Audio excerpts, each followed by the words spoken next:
sem cessar, sem vacilar, sem tremer, sem chorar, sem parar,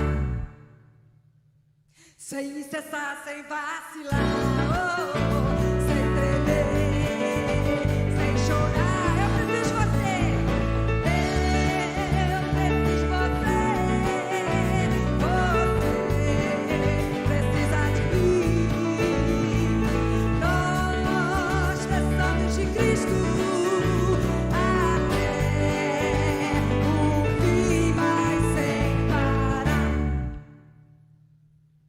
sem cessar, sem vacilar, sem tremer, sem chorar, sem parar, sem cessar, sem vacilar, sem tremer, sem chorar, sem parar. O coração do menino da menina que tem Jesus é diferente.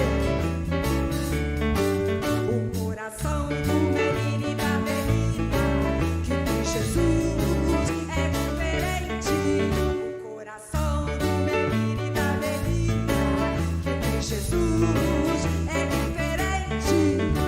Não é triste, nem zangado, aborrecido ou assustado, mas é feliz e sorridente, mas é feliz e sorridente. O coração do menino e da menina que tem Jesus é diferente.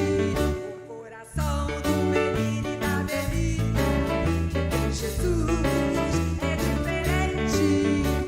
Não é triste, nem zangado, aborrecido ou assustado, mas é feliz e sorridente, mas é feliz e sorridente, mas é feliz e sorridente, mas é feliz e sorridente. Quão grande é meu Deus é tão grande que todas as coisas criou. Os montes são deles, os rios são deles. Grande é meu Deus é tão grande que todas as coisas criou. Quão grande é o meu Deus é tão grande que todas as coisas criou. Os montes são deles, os rios são deles, as estrelas são dele também. Quão grande é o meu Deus é tão grande que todas as coisas. De novo, quão grande, quão grande é o meu Deus é tão grande que todas as coisas criou. Quão grande é o meu Deus é tão grande que todas as coisas criou. Os montes são deles, os rios são dele, as estrelas são dele também. Quão grande é o meu Deus é tão grande que todas as coisas criou. Amém. Boa noite, irmãos. Eu tenho uma grande notícia para trazer para todos nós. Não precisamos fechar as janelas, não precisamos fechar as portas. Podemos deixar tudo bem aberto, bem ventilado, porque nós já nascemos com a imitose. Os irmãos lá de casa já estão com a imitose, mesmo sem estar aqui na igreja. Todos nós já nascemos com essa imitose. E é fácil a gente perceber isso. As crianças já pequenininhas, engatinhando, já imitam os pais.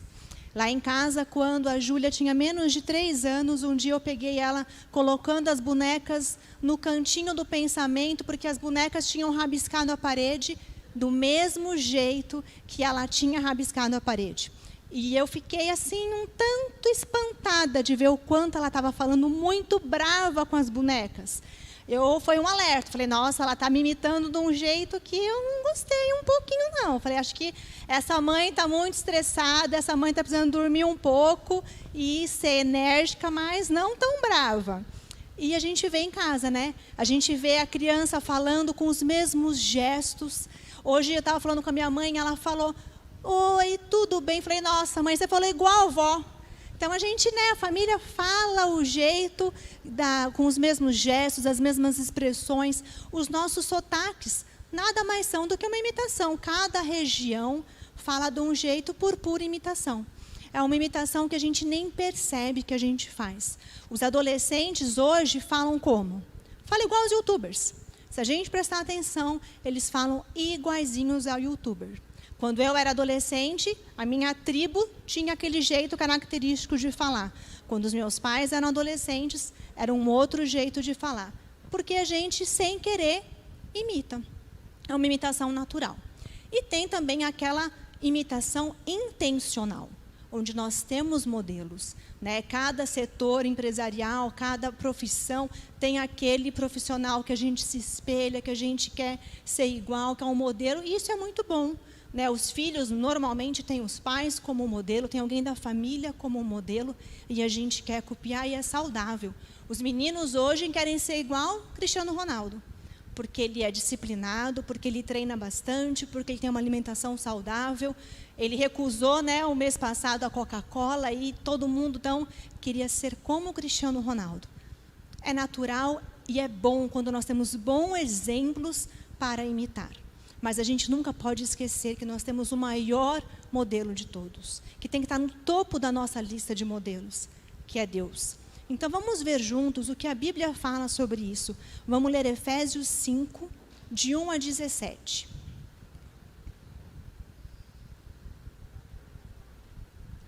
Portanto, sejam imitadores de Deus, como filhos amados, e vivam em amor, como também Cristo nos amou e se entregou por nós, como oferta e sacrifício de aroma agradável a Deus. Entre vocês não deve haver nem sequer menção de imoralidade sexual, nem qualquer espécie de impureza, nem de cobiça, pois estas coisas não são próprias para os santos. Não haja obscenidade, nem conversas tolas, nem gracejos imorais, que são inconvenientes, mas, ao invés disso, ação de graças. Porque vocês podem estar certos disso. Nenhum imoral, nem impuro, nem ganancioso que é idólatra, tem herança no reino de Cristo e de Deus. Ninguém os engane com palavras tolas, pois é por causa destas coisas que a ira de Deus vem sobre os que vivem na desobediência. Portanto, não participem com ele destas coisas, porque outrora vocês eram trevas, mas agora são luz no Senhor. Vivam como filhos da luz. Pois o fruto da luz consiste em toda bondade, justiça e verdade. E aprendam a discernir o que é agradável ao Senhor. Não participem das obras infrutíferas das trevas, antes exponham-nas à luz, porque aquilo que eles fazem em oculto, até mencionar é vergonhoso. Mas tudo que é exposto pela luz torna-se visível, pois a luz torna visíveis todas as coisas. Porque isso é que foi dito: desperta, ó tu que dorme, levanta-te dentre os mortos, e Cristo resplandecerá sobre ti. Tenham cuidado com a maneira como vocês vivem, que não sejam como insensatos, mas como sábios, aproveitando ao máximo cada oportunidade, porque os dias são maus. Portanto, não sejam insensatos, mas procurem compreender qual é a vontade do Senhor. Nós vamos meditar nesse texto todo, então eu gostaria que vocês deixassem a Bíblia aberta, que daí a gente vai seguindo versículo por versículo, acompanhando junto.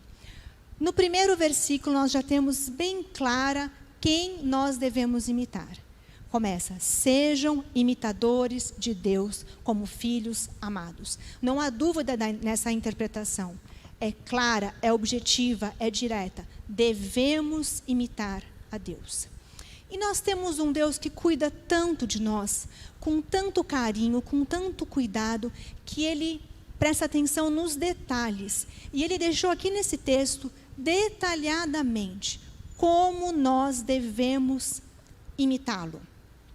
E a primeira orientação é imitá-lo no amor. No versículo 2 está escrito: vivam em amor. Em algumas versões está escrito: andai no amor. E não um amor que nós vemos aí no mundo, que nós vemos nos filmes, que nós vemos na novela. Não apenas o amor familiar, o amor que nós temos que ter com os amigos. O amor de Cristo. E Cristo, através de Deus, nos amou quando nós ainda éramos inimigos dele. Vamos ler juntos Romanos 5, 8, 9 e 10. Mas Deus demonstra seu amor por nós. Cristo morreu em nosso favor quando ainda éramos pecadores. Como agora fomos justificados por seu sangue, muito mais ainda seremos salvos da ira de Deus por meio dele. Se quando éramos inimigos de Deus, fomos reconciliados com ele, mediante a morte de seu Filho, quanto mais agora, tendo sido reconciliados, seremos salvos por sua vida. É uma ordem muito difícil de nós imitarmos. Amar os nossos inimigos. Amar a nossa família, amar quem gosta da gente, é muito fácil. E aqui nós devemos amar os nossos inimigos. Aquela pessoa que normalmente você teria um sentimento de vingança. Ou se você não quer se vingar, você quer então dar o desprezo. Não vou fazer nada contra ele, embora eu tenha muitas mágoas, muitas coisas, mas eu vou dar o desprezo. E Deus está falando que nós devemos amar os nossos inimigos, como Jesus nos amou. Quando Jesus dá a parábola do bom samaritano, ele fala, ama o teu próximo como a ti mesmo. O próximo não era o próximo que estava ali do lado dele, caminhando com ele, junto, ajudando. O próximo era o inimigo, porque os samaritanos e os judeus eram inimigos. E é esse amor que nós devemos ter. A segunda orientação referente ao amor, que é o andar em amor, é perdoar. Se nós voltarmos no capítulo 4, os últimos 2 versículos do capítulo 4, versículo 31 e 32, nós temos o seguinte: livrem-se de toda amargura, indignação e ira, gritaria e calúnia, bem como de toda maldade. Sejam bondosos e compassivos um para com os outros, perdoando-se mutuamente, assim como Deus perdoou vocês em Cristo. Deus nos perdoou em Cristo quando nós não pedimos perdão. Deus nos perdoou em Cristo quando nós não nos arrependemos. Deus nos perdoou em Cristo antes mesmo de nós termos nascido. E é esse perdão que nós temos que dar. Mesmo quando a pessoa não fala mais com a gente, mesmo quando a pessoa não pediu perdão, mesmo quando a gente está com aquela mágoa, aquela dor imensa, nós temos que buscar em Deus o perdão. E não porque o perdão nos liberta, como a gente escuta hoje. Perdoa porque a mágoa vai sair. Perdoa porque vai sair um peso das tuas costas. Isso é um perdão, de certa forma, egoísta. Nós devemos perdoar porque nós estamos imitando a Deus.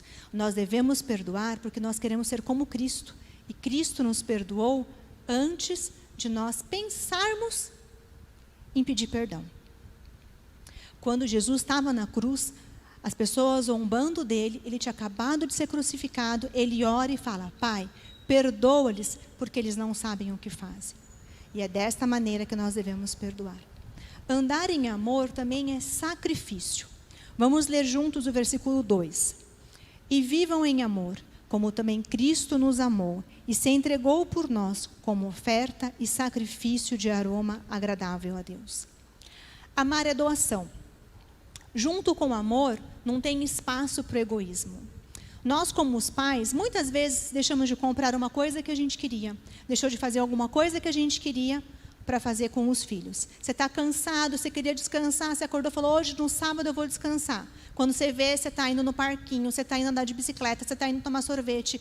Mudou todos os seus planos. Você abriu mão de você, da sua vontade, em favor do outro. Quantas vezes você chega cansado do seu trabalho, pensando: vou tomar um banho, vou jantar, vou sentar no sofá e descansar. E você sai para socorrer um amigo, acudir ou só para ouvir, para dar uma atenção. Isso é sacrifício. Mas é um sacrifício muito menor do que o sacrifício de Cristo na cruz por nós. Ele deu a vida dele por nós. E aí a gente não consegue abrir mão de um tempo, abrir mão de um dinheiro, abrir mão de um serviço e se doar para aquelas pessoas que estão ao nosso redor, que estão próximas de nós.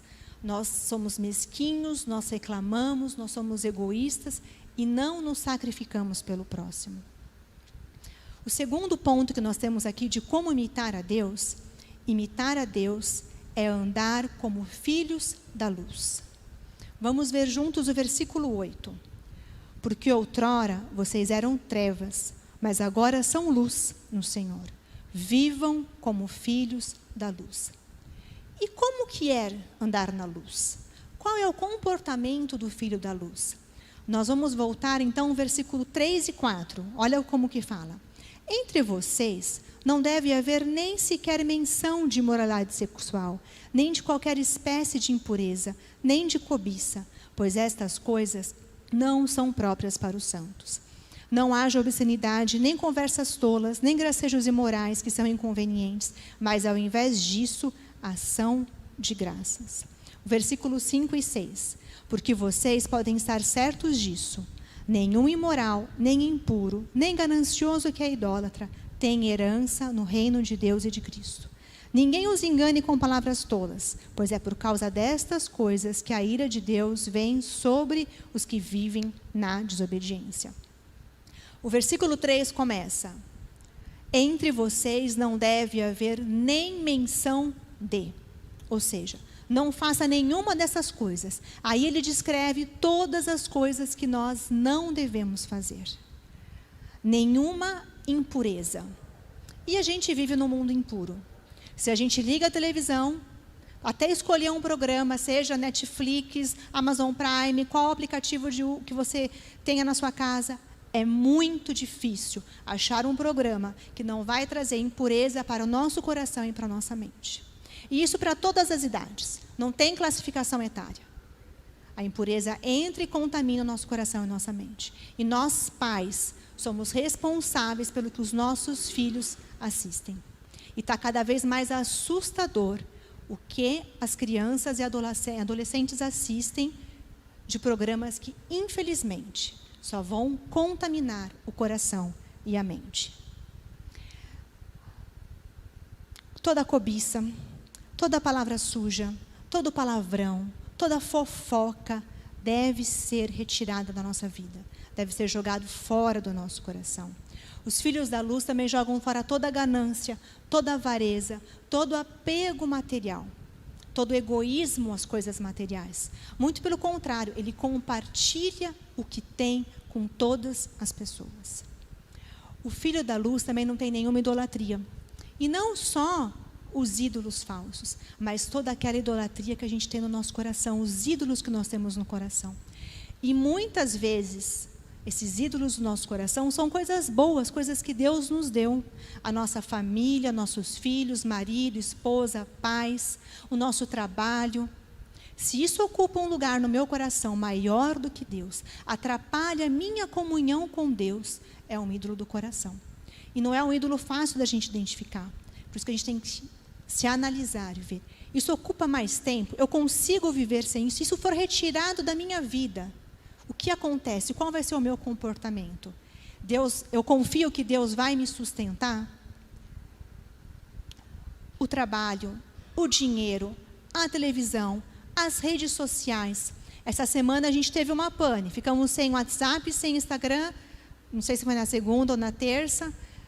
Pessoas ficaram desesperadas. Entraram quase arrancando os cabelos porque não tinha WhatsApp, porque não tinha Instagram, porque não tinha Facebook. Já é um alerta, olha, isso está ocupando um lugar maior do que deve na minha vida. A ira de Deus vem sobre os filhos da desobediência. Essa vai ser a consequência. E quem eu estou imitando? Eu estou imitando a Deus ou eu estou imitando as trevas? Ou eu estou me comportando como um filho da desobediência? Tinha uma música que eu cantava quando eu era criança, cantei com as minhas filhas, cantei aqui na igreja quando eu dava aulas para os pequenininhos, que fala, andando com o meu Jesus. Joguei a tristeza fora, aí a gente pega assim e joga, arremessa longe, às vezes a criança até pisa. E aí a gente ia trocando. Joguei fora a tristeza, joguei fora a desobediência, joguei fora a feiura, joguei fora a briga, joguei fora o palavrão. E eles iam falando tudo que eles faziam que tinha que ser jogado fora. E esse deve ser o nosso comportamento como filhos da luz. Jogar fora, eliminar tudo que nos separa de Deus, tudo que não glorifica a Deus deve ser jogado fora. E o que vai ser colocado no lugar então? No finalzinho do versículo 4, se você olhar, vai estar escrito assim: mas, ao invés disso, ações de graça. A ação de graça, a gratidão, reconhecer que Deus é bom, deve ser colocado e substituído no nosso coração. Atitudes que glorifiquem a Deus. Mais do que pensar se é pecado ou não, se é errado ou não, é pensar: isto glorifica a Deus, então isso eu vou fazer. Isso glorifica a Deus, então isso eu vou ver. Isso glorifica a Deus, então é sobre isso que eu vou falar. É declarar as bênçãos que Deus fez e faz na nossa vida. Nós passamos por um ano muito difícil. Se a gente só ficar olhando para o que ruim que aconteceu no nosso ano, se a gente só ficar olhando para o de ruim que aconteceu no nosso dia, a gente vai se deprimir e não vai glorificar a Deus. Porque nós temos muitas e muitas coisas boas, onde a gente vê o cuidado de Deus, mesmo nos momentos mais difíceis. Ele continua sendo bom, Ele continua sendo Deus, mesmo nas adversidades. Mesmo quando não acontece a nossa vontade, mesmo quando foi tudo diferente, a gente tem que dar graças a Deus e reconhecer que Ele continua sendo bom. No versículo 7, nós temos um conselho sobre como evitarmos as trevas, como evitarmos de sermos filhos das trevas, o filho da desobediência. Vamos ler o versículo 7. Portanto, não participem com ele destas coisas. Na versão da Bíblia, a mensagem fala: não sejam nem amigos de pessoas assim. Quando eu li essa frase, que eu fui ver a tradução na Bíblia Mensagem para fazer um comparativo, para preparar o meu estudo, senti até uma coisa assim, um versículo forte, uma frase forte: não sejam nem pessoas de amigos, nem amigos de pessoas assim. Porque nós convivemos no mundo. A gente trabalha, a gente estuda, a gente tem vizinho, a gente tem familiares que não entregaram a vida a Cristo, a gente tem familiares que, infelizmente, escolheram viver desta maneira aqui. Então, como nós não vamos ser nem amigos dessas pessoas?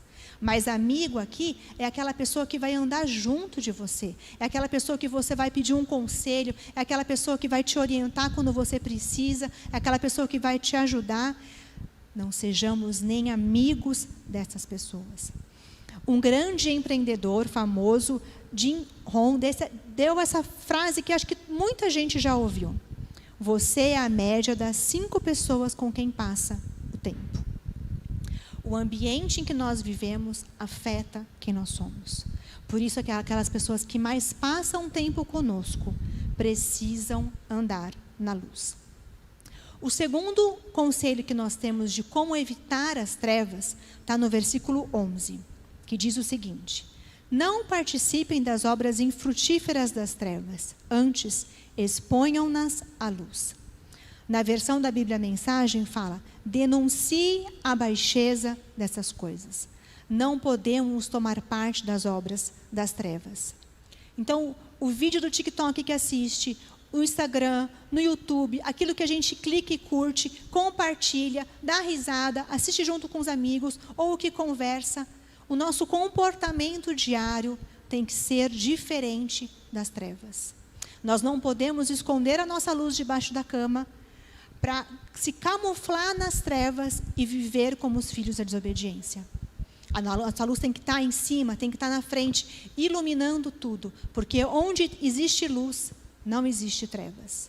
Quando acaba a luz na casa e você acende uma pequena vela no meio da sala, essa vela ilumina todo o ambiente, porque a luz afugenta, ela manda a escuridão embora.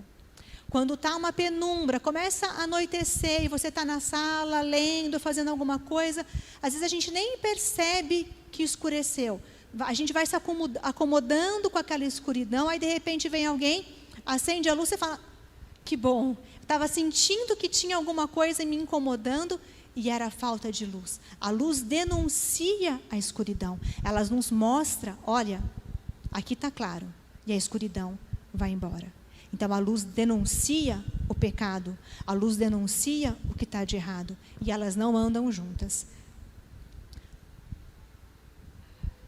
No versículo 14, nós temos um hino que diz exatamente como nós convertidos somos, que fala: Por isso é que foi dito: desperta, ó tu que dorme, levanta-te dentre os mortos, e Cristo resplandecerá sobre ti. A conversão, a escolha de ser luz é exatamente isso. Despertar do sono, ressuscitar entre os mortos, e somos trazidos para a luz de Cristo. Nós glorificamos a Deus e mostramos ao mundo, a todas as pessoas que estão à nossa volta, que nós somos luz, que nós somos diferentes. E não é muito difícil de ver isso, porque quando nós andamos na luz, nós damos frutos da luz. Vamos ler o versículo 8 e 9, que vai deixar bem claro quais são os frutos da luz. Porque outrora vocês eram trevas, mas agora são luz no Senhor. Vivam como filhos da luz, pois o fruto da luz consiste em toda bondade, justiça e verdade. Quando nós somos filhos da luz, nós mostramos bondade, justiça e verdade. Nós demonstramos a bondade do fruto do Espírito. Nós demonstramos justiça, que é dar aos homens o que pertence a cada um. E nós falamos verdade, agimos com verdade, de uma maneira honesta e pura. Os frutos da luz são completamente diferentes dos frutos das trevas. Não tem como confundir. Então, quando nós somos luz, nós damos frutos da luz. E para terminar, os imitadores de Deus andam como sábios. Vamos ver o versículo 15 e 16. Tenham cuidado com a maneira como vocês vivem, que não seja como insensatos, mas como sábios, aproveitando ao máximo cada oportunidade, porque os dias são maus. O homem sábio sabe utilizar bem o seu tempo, ele sabe administrar o seu tempo, o seu dia, a sua agenda. O pastor Russell Shedd diz o seguinte, que pessoas sábias sabem que o tempo é precioso. O que nós estamos fazendo com o nosso tempo? Tem dia que parece que a gente fez um monte de coisa e ao mesmo tempo não fez nada. Parece que o dia não rendeu. A gente fez, trabalhou e não teve tempo para a família, não teve tempo para os amigos, não teve tempo de descanso e o mais importante, a gente não teve tempo para Deus. Quando a pastora Viviane veio aqui no aniversário da igreja, ela falou uma coisa que me marcou muito. A maneira mais fácil da gente se distanciar de Deus é quando a gente lota a nossa agenda de compromissos. E nesse monte de compromisso, você não separou um tempo a sós com Deus. Para você conversar com Deus, para você meditar com Deus. Se nós somos imitadores de Deus, imitadores de Cristo, nós separamos um tempo para Deus. Quando nós lemos o Evangelho, lá nos livros de Mateus, Marcos, Lucas e João, a gente vai ver que Jesus sempre separava um tempo para orar. Você vai ver, e ele se recolheu para orar, que Jesus foi para um monte para orar, e que procuraram Jesus e Jesus estava orando.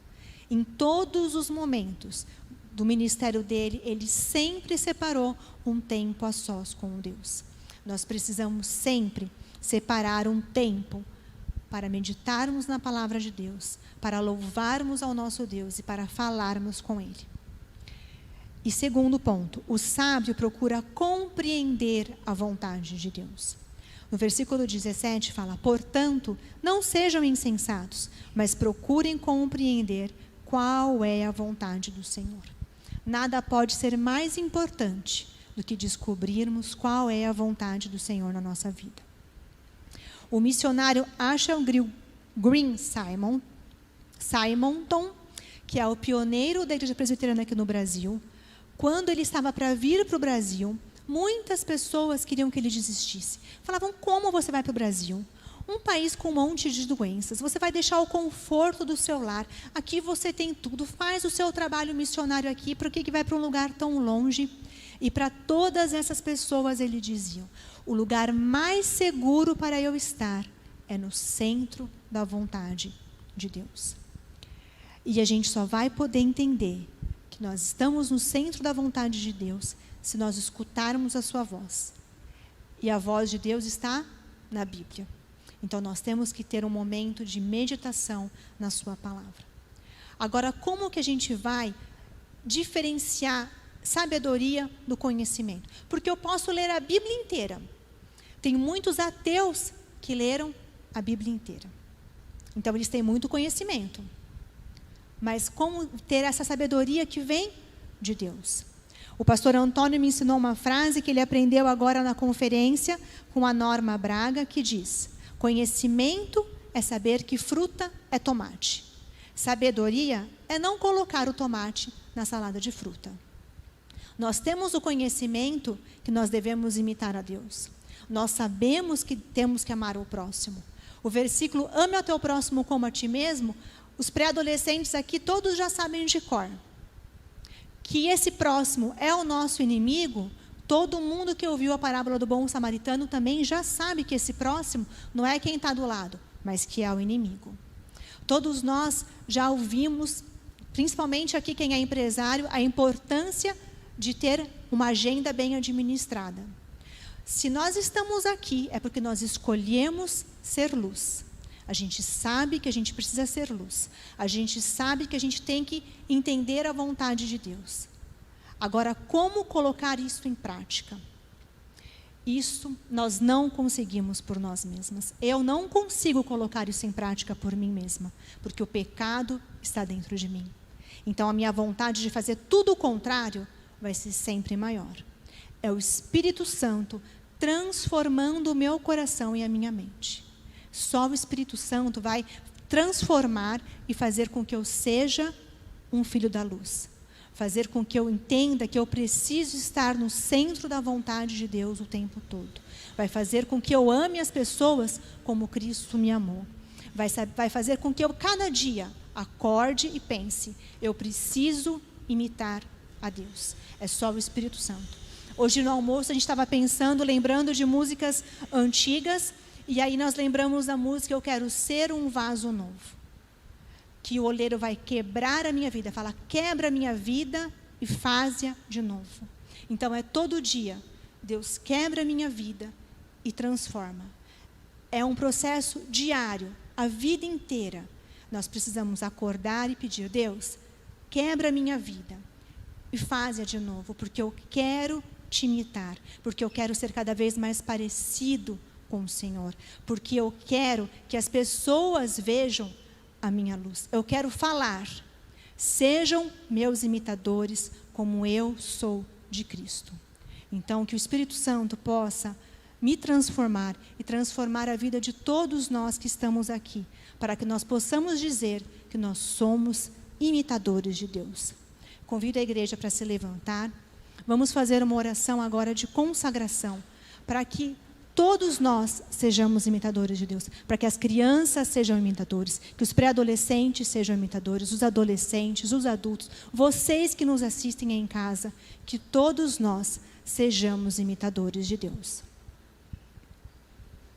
Senhor Deus, muito obrigado, ó Pai Santo, porque o Senhor mandou Jesus na cruz para morrer por nós. Muito obrigado pelo amor que o Senhor tem por nós, todo o cuidado, pela sua mão poderosa em cima de nós, ó Pai. Transforma os nossos corações, que seu Espírito Santo cresça cada vez mais dentro de nós, para que nós possamos ser teus imitadores, que nós possamos andar na luz, que nós possamos estar sempre no centro da tua vontade, ó Pai. Que nós possamos ser imitados, que os nossos filhos, nossos amigos, nossos familiares possam nos imitar, porque nós somos imitadores de Cristo. Abençoa a nossa semana, perdoa os nossos pecados. Em nome de Jesus, amém.